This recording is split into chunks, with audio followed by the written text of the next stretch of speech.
अम्लों के जो सोडियम और किसके भाई पोटेशियम जो लवण थे वो ही क्या थे, साबुन थे। क्या थे बेटा? हाँ, जो उच्च वसीय अम्ल पामिटिक, स्टेरिक और ओलिक है ना, ये आप याद रखेंगे। आज आप एक नया टॉपिक लगाएंगे बेटा, अपमार्जक, इसी का। ठीक है, हाँ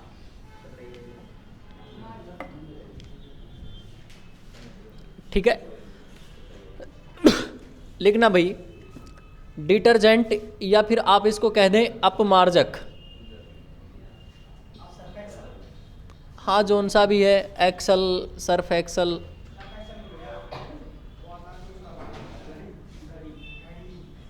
डिटर्जेंट, अपमार्जक या फिर डिटर्जेंट। ठीक है, लिखना, यह साबुन रहित, यह साबुन रहित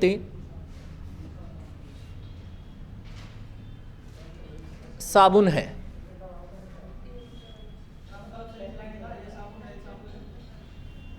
ये भी एक साबुन ही है, ठीक है, लेकिन इसमें साबुन नहीं मिलता है।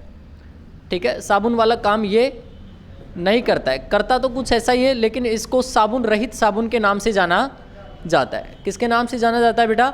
साबुन रहित साबुन के नाम से जाना जाता है। इसके बाद में लिखना, अपमार्जक का शाब्दिक अर्थ, अपमार्जक का शाब्दिक अर्थ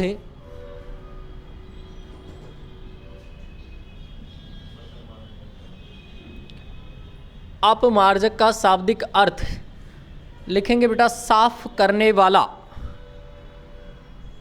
साफ या स्वच्छ,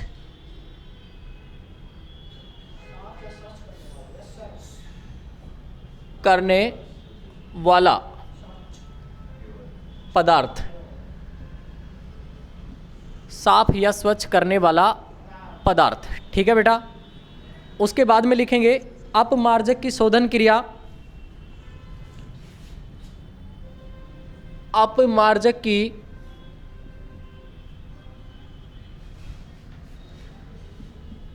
शोधन क्रिया, अपमार्जक की शोधन क्रिया साबुन के समान,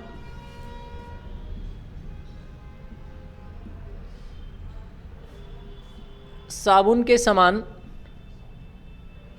किसके समान भाई? साबुन के समान मिसेलीकरण ही है, मिसेलीकरण ही है। ठीक है, अपमार्जक की शोधन क्रिया साबुन के समान क्या है? मिसेलीकरण ही है। यहां पर भी मिसेल का निर्माण होता है। किसका निर्माण होता है बेटा? मिसेल का निर्माण होता है। ठीक है, नेक्स्ट आप लिखेंगे, 12 से 18 कार्बन परमाणु युक्त, 12 से 18 कार्बन परमाणु युक्त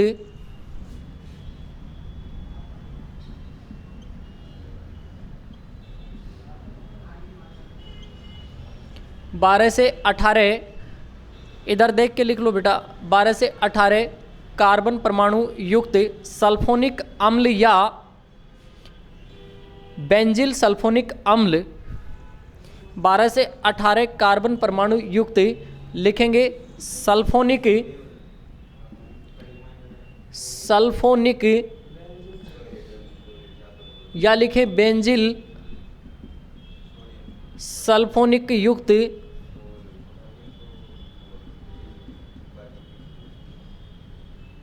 बेंजिल सल्फोनिक युक्त, ऐसे लिखें युक्त। 12 से 18 कार्बन परमाणु युक्त सल्फोनिक या फिर सल्फोनी युक्त जो होगा वो कैसे होगा? बेंजिल युक्त होगा। कैसा होगा बेटा? बेंजिल युक्त। अम्लों के सोडियम या पोटेशियम लवण सल्फोनिक युक्त, अम्लों के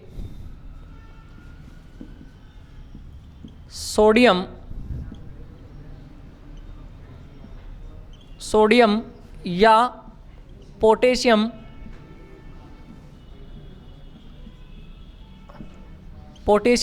लवण ही लवण ही अपमार्जक कहलाते हैं, अपमार्जक कहलाते हैं। क्या कहलाएंगे भाई? अपमार्जक कहलाते हैं। ठीक है बेटा, देखिएगा 12 से 18 कार्बन परमाणु युक्त या तो सल्फोनिक अम्ल या बेंजिल सल्फोनी युक्त जो कौन होंगे? सोडियम और पोटेशियम के क्या होंगे भाई? लवण होंगे। वो क्या कहलाएंगे? अपमार्जक कहलाएंगे। यहाँ पर आप लिख सकते हैं, क्या लिख सकते हैं बेटा? C17H35। क्या लिख सकते हैं? C17H35 सल्फोनिक SO3 के साथ में क्या जोड़ देंगे? या तो Na जोड़ देंगे या क्या जोड़ देंगे बेटा? K जोड़ेंगे। तो लिखना C17H35 C17H35 SO3Na। ठीक है, या फिर लिखेंगे C17H35 फिर लिखेंगे C6H5। क्या लिखेंगे? C6H5SO3Na। ठीक है, यही क्या है बेटा? अपमार्जक है। अपमार्जक है या फिर क्या है? ये डिटर्जेंट है। या तो ये अपमार्जक है या फिर क्या है? ये डिटर्जेंट है। ठीक है भाई,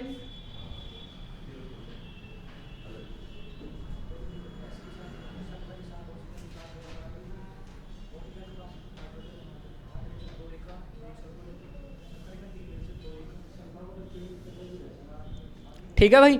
लिखना लिखना बेटा, नोट लगा करके लिखना। अपमार्जकों का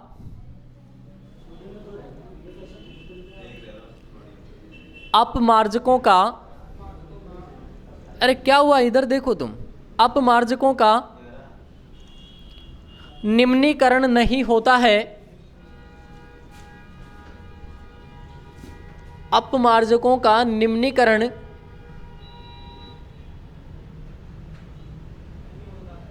नहीं होता है, इसलिए यह प्रदूषण फैलाते हैं।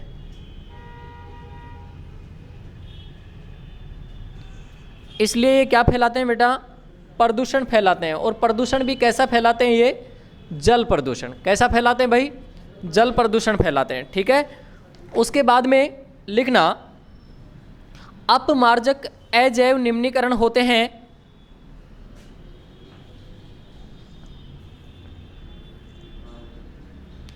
अपमार्जक अजैव निम्नीकरण होते हैं। हाँ, अजैव। अपमार्जक अजैव निम्नीकरण होते हैं क्योंकि इनके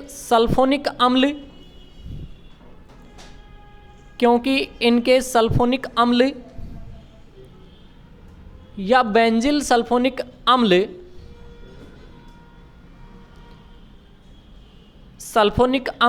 या बेंजिल सल्फोनिक अम्ल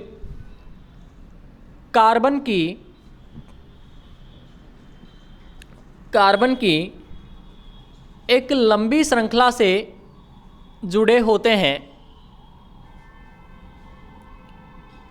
कार्बन की एक लंबी श्रृंखला से जुड़े होते हैं। ठीक है, ठीक है भाई। उसके बाद में हम बात करते हैं इनके क्लासिफिकेशन की। किसकी बात करते हैं बेटा? क्लासिफिकेशन की बात करते हैं। अपमार्जकों का वर्गीकरण, क्लासिफिकेशन ऑफ डिटर्जेंट। तो इनको मुख्य रूप से 3 भागों में बांटा गया है: ऋणायनिक अपमार्जक, धनायनिक अपमार्जक और अनआयनिक अपमार्जक। ठीक है भाई, चलिएगा। तो लिखना नेक्स्ट, लिखना classification of detergent. Classification of detergent.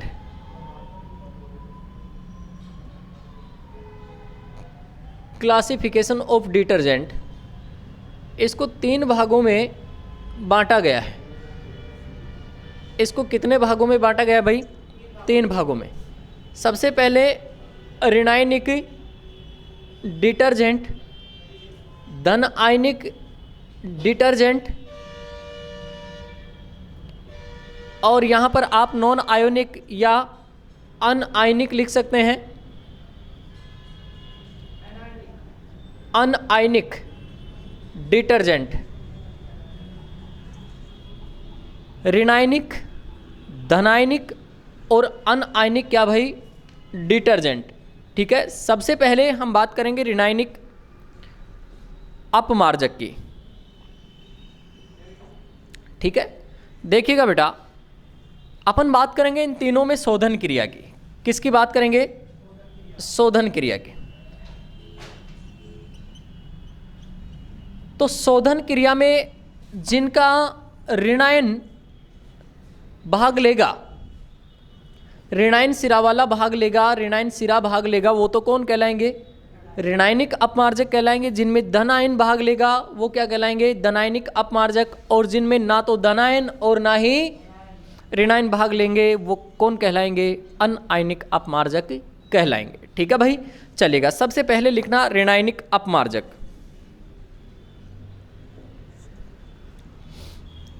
लिखना, इसमें लिखना भाई, इन अपमार्जकों में, अरे भाई बाद में देख लेना फोन को, लिख रहा है, लिखा हुआ है तो फोन को मत देख यार बेटा। फोन को देखना है तो ऑफिस में बैठ जा जाके, है?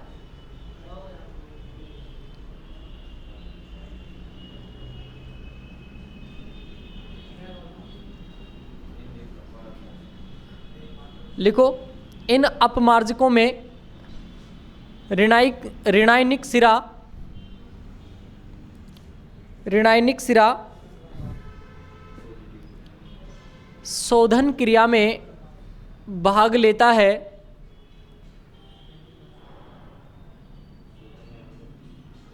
कई बच्चे होते हैं पता नहीं क्या ही देखते हैं मोबाइल में, छुप छुप देखता हूँ तेरी तस्वीर को, क्या शोधन की क्रिया में भाग लेता है।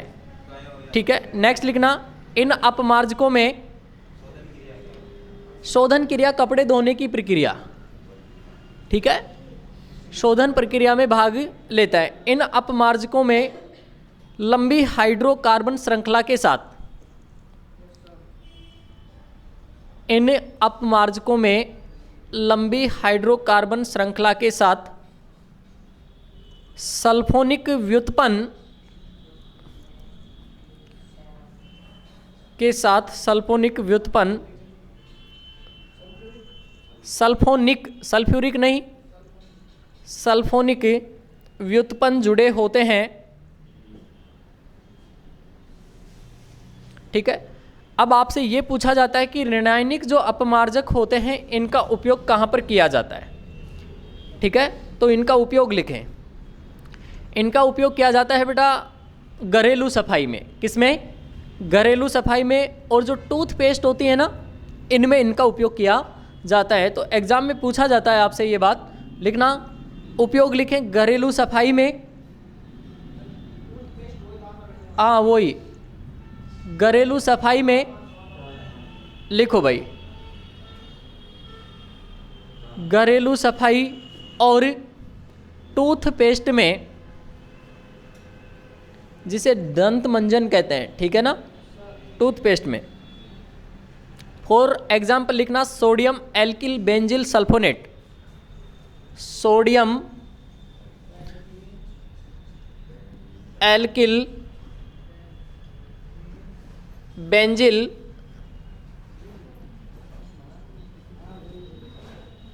सल्फोनेट।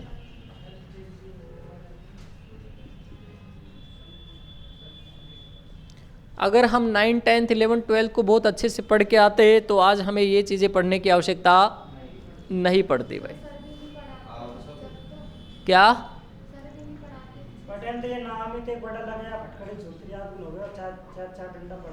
हाँ, तो फिर क्यों पढ़ते हो फिर, जब फिटकरी का सूत्र याद नहीं होता। नहीं, उस टाइम पे बच्चे हाँ, तो बस यही है, कुछ बच्चे होते हैं उनको कोचिंग करने की आवश्यकता ही नहीं है क्योंकि सब चीज़ें क्लियर हैं। अब बच्चों की गलती नहीं है बेटा इसमें, गवर्नमेंट स्कूल में क्या होता है, सिलेबस भी पूरा नहीं कराते है ना। हाँ, बस आराम से मज़े करना, बच्चों के भविष्य के साथ खिलवाड़ करना, है ना, ये चीज़ें चलती हैं। उसके बाद में लिखना धन आयनिक अपमार्जक, लिखना शोधन क्रिया में धन आयनिक सिरा जुड़ा होता है। शोधन क्रिया में धन आयनिक सिरा जुड़ा होता है।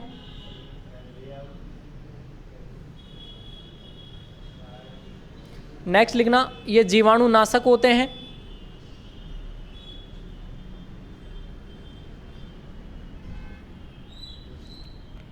ये जीवाणुनाशक होते हैं। उसके बाद में लिखना इनका उपयोग,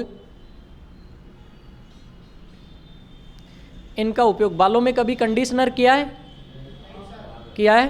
हाँ, लिखना इनका उपयोग केस कंडीशनर में होता है। इनका उपयोग केस कंडीशनर में होता है। फॉर एग्जाम्पल लिखना अमोनियम ब्रोमाइड, अमोनियम ब्रोमाइड, ये धन आयनिक क्या होते हैं बेटा? अपमार्जक। ठीक है, धन आयनिक अपमार्जक होते हैं ये। उसके बाद में लिखना अनआयनिक, नॉन आयनिक लिखना बेटा अनआयनिक अपमार्जक, अनआयनिक अपमार्जक। तीसरा ये रहा, लिखना इनकी संरचना में या स्ट्रक्चर में, इनकी संरचना या स्ट्रक्चर में किसी भी प्रकार के आयन नहीं होते हैं, ना धनायन और ना ऋणायन। हाँ, अनायनिक।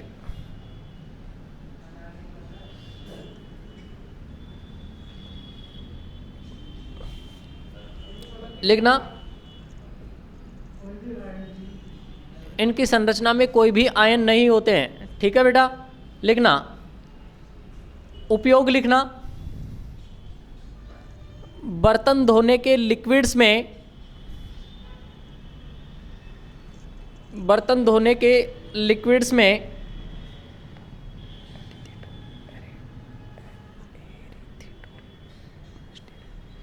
फॉर एग्जाम्पल लिखना पेंटा एरिथिटोल, पेंटा एरिथिटोल,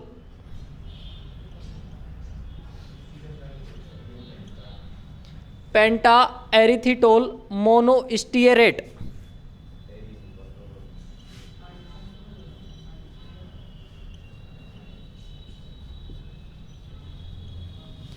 पेंटा एरिथिटोल मोनोस्टीरेट।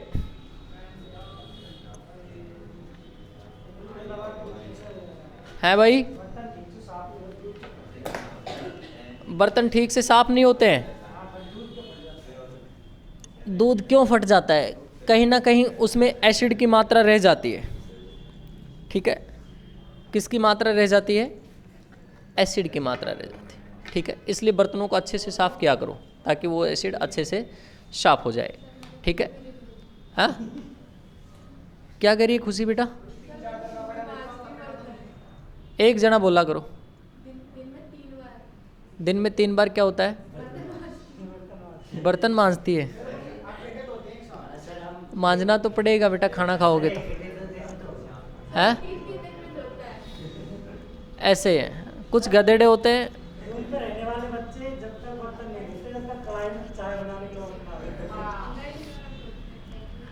धोया करो बर्तनों को। बर्तन जिस टाइम खाना खाओ ना उसी टाइम धो दिया करो बस, है ना। ठंड तो सबको लगती है भाई, है ना। अगर घर में हमारी मम्मी भी ये सोच ले कि ठंड लगती है तो क्या हाल हो, समय पे खाना ही नहीं मिलेगा। पता है ना, सुबह हम 8 बजे उठते हैं, 7 बजे उठते हैं, वो बेचारी 4 बजे उठ जाती है है ना, और रात को सबसे लेट सोती है।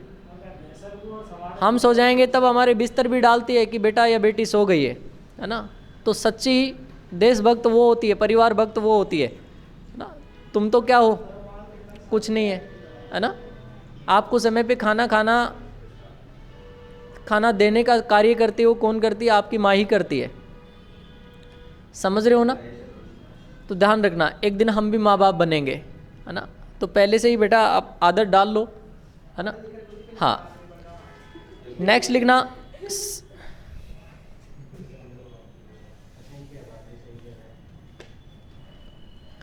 ये खत्म हो गया है। इसके बाद में डालना बेटा साबुनीकरण का छोटा सा बिंदु बचा है। लिखना साबुन उत्पादन के प्राथमिक पदार्थ। साबुन उत्पादन के प्राथमिक पदार्थ। साबुन उत्पादन के प्राथमिक पदार्थ लिखना बेटा, जैसे कि वसा या तेल, वसा या तेल। उसके बाद में लिखना पूरक पदार्थ। हाँ, सेकंड नंबर पे पूरक पदार्थ। तीसरे नंबर पर लिखना क्षारकीय पदार्थ। चौथे नंबर पर लिखना रंगीय पदार्थ। साबुन कैसे कलर की दिखती हैं जानते हैं आप, कभी रेड तो कभी वाइट, कभी ब्लैक तो कभी हरी, है ना, लाल, ये रंगीय पदार्थ। चौथा नंबर लिखेंगे बेटा इत्र या गंधीय पदार्थ। खुशबू भी आती है साबुन में अलग अलग, है ना। तो इत्र या गंधीय पदार्थ लिख लें भाई आप, ठीक है।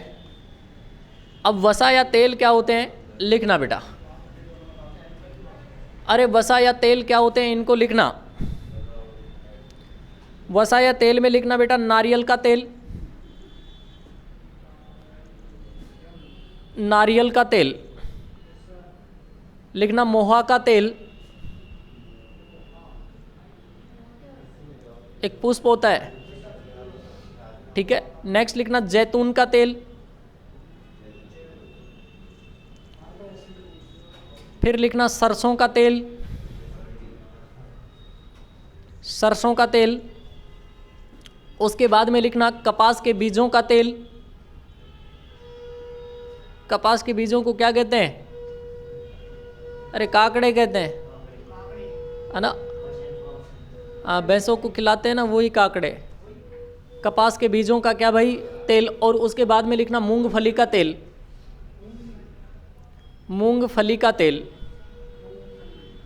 ठीक है। उसके बाद में लिखेंगे पूरक पदार्थ।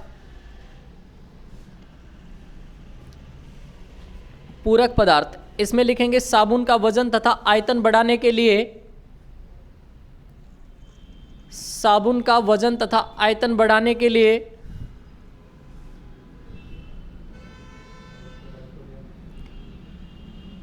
साबुन का वजन तथा आयतन बढ़ाने के लिए। आपको मालूम है ना, कोई साबुन हल्की होती है तो कोई भारी होती है। वो इसीलिए होती है क्योंकि इसमें क्या मिलाए जाते हैं, पूरक पदार्थ ना। तो लिखना पूरक पदार्थ मिलाए जाते हैं,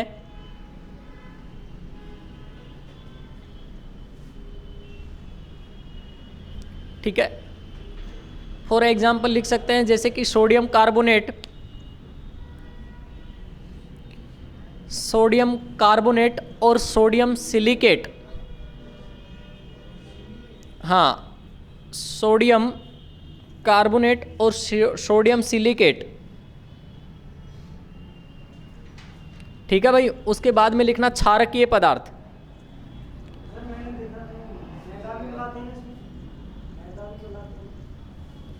अरे वो सेल खड़ी के अंतर्गत आते हैं, उन छोड़ो उनको, है ना। चलो नेक्स्ट लिखना बेटा क्षारकीय पदार्थ। आपको पता है जब आपको साबुन मैंने पढ़ाया था तो वहाँ पर सोडियम और पोटेशियम के क्या थे भाई, लवण थे। उच्च वसीय अम्लों के साथ में सोडियम और पोटेशियम के लवण थे, वही कौन थे, साबुन थे। स्टेरेट आपने देखा था, पामेटिक अम्ल आपने देखा था, ओलिक अम्ल आपने देखा था। उच्च वसीय जो अम्ल हैं, यदि उनके साथ में बेटा हम क्या मिला दें, सोडियम और पोटेशियम के लवण मिला दें तो किसका निर्माण होता है, साबुन का निर्माण होता है।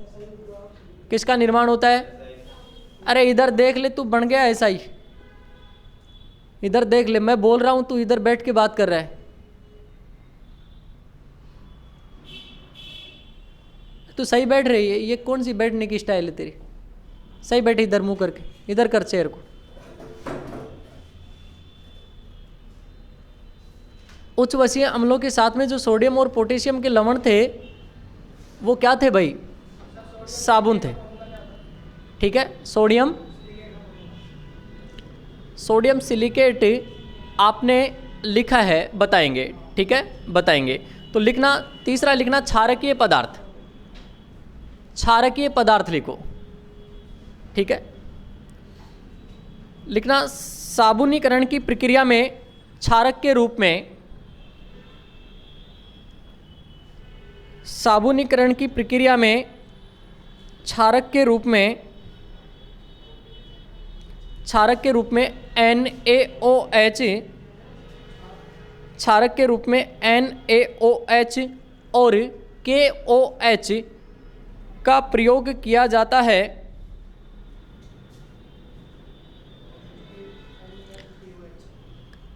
NaOH सोडियम हाइड्रोक्साइड और पोटेशियम हाइड्रोक्साइड का क्या किया जाता है भाई? उपयोग किया जाता है। ठीक है, उसके बाद में लिखना बेटा, कपड़े धोने के साबुन के निर्माण के लिए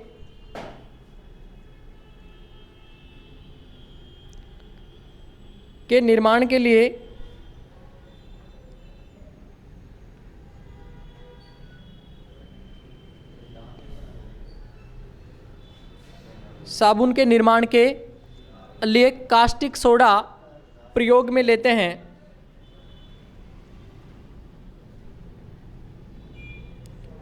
कास्टिक सोडा काम में लेते हैं। उसके बाद में लिखना, मृदु साबुन के लिए, मृदु साबुन के लिए कास्टिक पोटास, कास्टिक पोटास,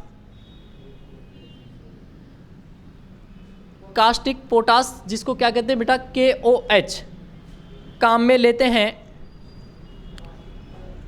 काम में लेते हैं। अब ये क्या थे बेटा? क्षारकीय पदार्थ, इनको याद रखना है। ठीक है, मृदु साबुन या फिर कठोर साबुन जो होती हैं इनको बनाने में। अब आपका क्वेश्चन क्या था? सोडियम सिलिकेट का सूत्र क्या होता है? तो सोडियम सिलिकेट का सूत्र होता है Na2SiO3।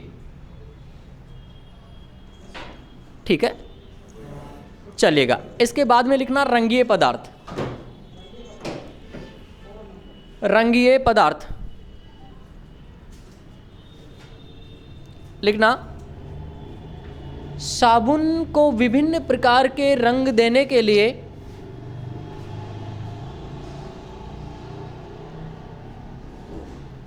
साबुन को विभिन्न प्रकार के रंग देने के लिए इनमें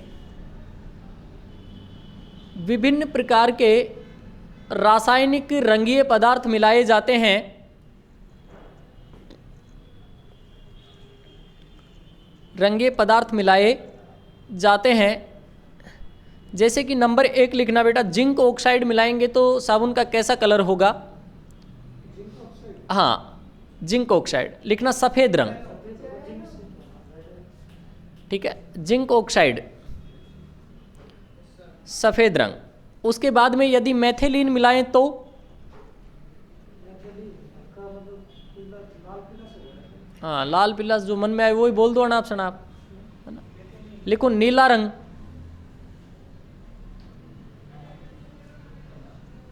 यदि साबुन में यूरेनियम रासायनिक पदार्थ मिलाएं तो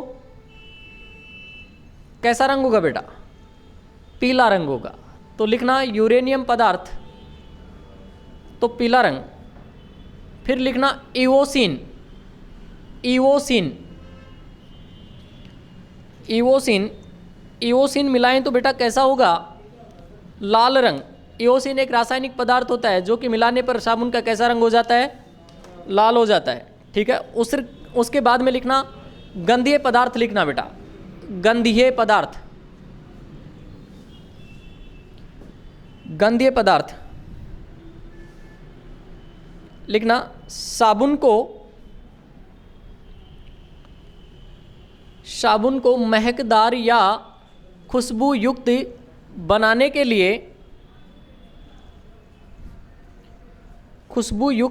के लिए इत्र का प्रयोग करते हैं, जैसे कि प्राकृतिक महकदार या खुशबू युक्त पदार्थ लिखें। प्राकृतिक खुशबू युक्त पदार्थ, जैसे कि बेटा आपने नाम सुना होगा केवड़ा का, लिखना केवड़ा, मोगरा, चंदन, चमेली, गुलाब, है ना, जानते हो सबको। चंदन ये नाम हुआ करते थे पहले, किसी का चंदन, किसी का चमेली, किसी का गुलाब, है ना, ये नाम हुआ करते थे।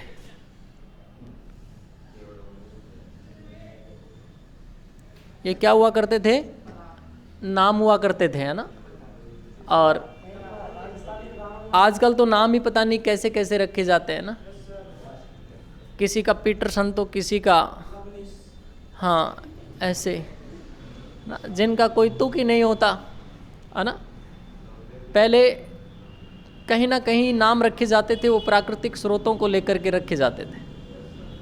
ठीक है भाई, चलिएगा। इसके बाद में लिखना साबुन के प्रकार। लिखो साबुन के प्रकार, लिखो साबुन के प्रकार। लिखना धोने का साबुन, प्रसाधन साबुन, प्रसाधन को कहते हैं टॉयलेट साबुन, प्रसाधन साबुन। फिर लिखना बेटा मेडिकेटेड सोप, औषधीय साबुन, औषधीय साबुन, या फिर लिखेंगे मेडिकेटेड सोप। उसके बाद में लिखना धात्विक साबुन, मेटालिक सोप, धात्विक साबुन, मेटालिक सोप। उसके बाद में लिखना पारदर्शी साबुन, ट्रांसपेरेंट सोप। उसके बाद में लिखना सेविंग साबुन, कौन से साबुन भाई, सेविंग साबुन। उसके बाद में लिखना द्रव साबुन, लिक्विड साबुन। और उसके बाद में लिखना फ्लोटिंग सोप या फिर निर्दिष्ट साबुन, फ्लोटिंग सोप या फिर निर्दिष्ट साबुन। सबसे पहले लिखना धोने का साबुन क्या होता है। लिखना, अरे एक नहाने का साबुन लेने के लिए जाते हैं, 20 रुपये से नीचे कोई साबुन नहीं मिलता अच्छा क्वालिटी का लें तो, है ना। और कपड़े धोने का 20 रुपये में मिल जाता है, ठीक है ना। तो लिखना यह सस्ते एवं तीव्र मोहा तेल तथा रेसिन तेल से निर्मित होते हैं। रेसिन तेल से निर्मित होते हैं, लिख लिया। मोहा और रेसिन तेल से, रेसिन ऑयल से निर्मित होते हैं, ठीक है भाई। उसके बाद में लिखना टॉयलेट सोप, प्रसाधन साबुन, प्रसाधन साबुन, टॉयलेट सोप। इसमें लिखना ये पशु चर्बी अथवा, यह पशु चर्बी अथवा वनस्पति तेल या दोनों के मिश्रण से निर्मित होते हैं।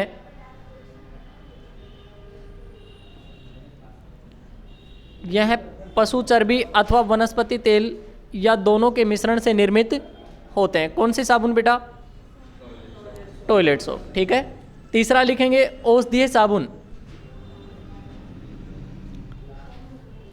इनमें किनको मिलाया जाता है बेटा, औषधीय पदार्थों को, ठीक है। हाँ, तो लिखना इन साबुन में औषधीय पदार्थों को मिलाया जाता है।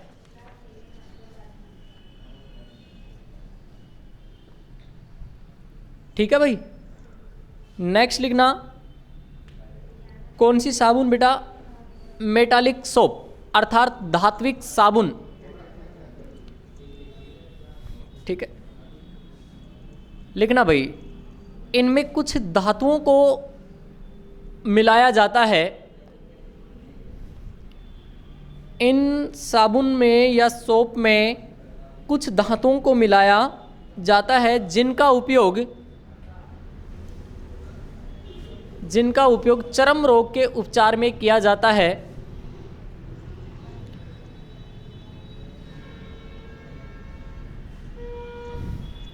ठीक है भाई, और उसके बाद में लिखना कौन सी साबुन भाई? पारदर्शी साबुन, ट्रांसपेरेंट सोप। अरे विजेंद्र, ट्रांसपेरेंट सोप किससे बनाई जाती है? पारदर्शी साबुन शुरू में ही बताया था, ग्लिसरीन। तो नेक्स्ट लिखना, इनका निर्माण ग्लिसरॉल से या ग्लिसरीन से किया जाता है।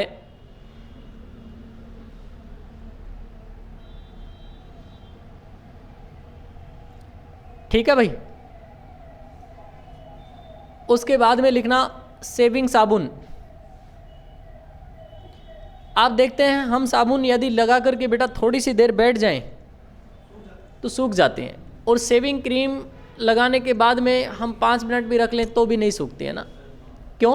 क्योंकि उसमें क्या मिलाया जाता है? ग्लिसरीन मिलाया जाता है। क्या मिलाया जाता है बेटा? ग्लिसरॉल या फिर ग्लिसरीन कह सकते हैं। ठीक है, ताकि ये जल्दी से सूखे नहीं।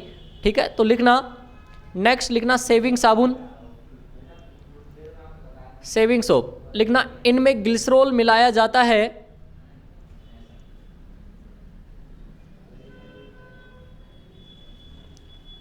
ठीक है भाई, ताकि यह जल्दी से सूखे नहीं।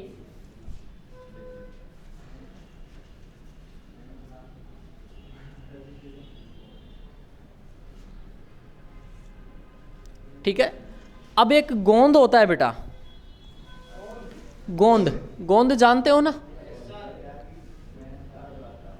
इसका नाम है रोतीजन। कौन सा गोंद? रोतीजन गोंद, रोतीजन गोंद। ये गोंद भी इनमें मिलाया जाता है, ये गोंद भी इनमें मिलाया जाता है जो शेविंग सोप होती हैं। इसीलिए आप देखते हैं बेटा, जो अपनी सामान्य साबुन होती है उससे कहीं ज़्यादा ये क्या करती हैं? झाग देती हैं। देती हैं कि नहीं? देती हैं। तो लिखो, नोट करके लिखना, इनमें ज़्यादा झाग उत्पन्न करने के लिए, इनमें ज़्यादा झाग उत्पन्न करने के लिए रोतीजन नामक गोंद मिलाया जाता है। रोतीजन नामक क्या मिलाया जाता है भाई? गोंद मिलाया जाता है। उसके बाद में लिखना द्रव साबुन। ठीक है, हाँ, द्रव साबुन लिखना। इन साबुन में 8% जल होता है। ठीक है, इनका निर्माण लिखना नारियल तेल के साथ में कास्टिक पोटेशियम हाइड्रोक्साइड मिलाते हैं बेटा। ठीक है, इनका निर्माण नारियल तेल प्लस क्या लिखेंगे? Caustic potash KOH। ठीक है, नेक्स्ट लिखना निर्दिष्ट साबुन, फ्लोटिंग सोप।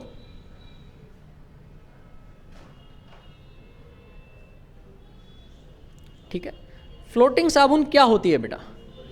मान लो कोई साबुन है और उसको हमें क्रीम के रूप में बनाना है। किस में बनाना है बेटा? क्रीम के रूप में बनाना है। तो इसमें हम क्या करते हैं? वायु प्रवाहित करते हैं। क्या करते हैं? वायु प्रवाहित करते हैं। इसी को हम क्या कहते हैं? निर्दिष्ट सोप कहते हैं। तो नेक्स्ट लिखना, जब साबुन क्रीम की अवस्था में होती है, लिखना भाई, जब साबुन क्रीम की अवस्था में होती है, क्रीम की अवस्था में होती है, तो इसमें अत्यधिक मात्रा में इसमें अत्यधिक मात्रा में वायु प्रवाहित करने पर, तो इसमें अत्यधिक मात्रा में वायु प्रवाहित करने पर निर्दिष्ट साबुन प्राप्त होती है। क्या प्राप्त होती है भाई? निर्दिष्ट साबुन प्राप्त होती है। ठीक है भाई, ध्यान रखना। तो ये था बेटा अपना पूरा साबुन और क्या, अपमार्जक। ठीक है, इससे ज़्यादा बेटा एग्जाम में ना तो कोई क्वेश्चन बनता है, ना अभी तक बना है और ना ही बनेगा। ठीक है, पूरा पढ़ाया है। आपने पढ़ा नहीं था ये पहले, मुझे मालूम है। हाँ ठीक है, ठीक है भाई, इसको अच्छे से पढ़ना, इसको कर दो।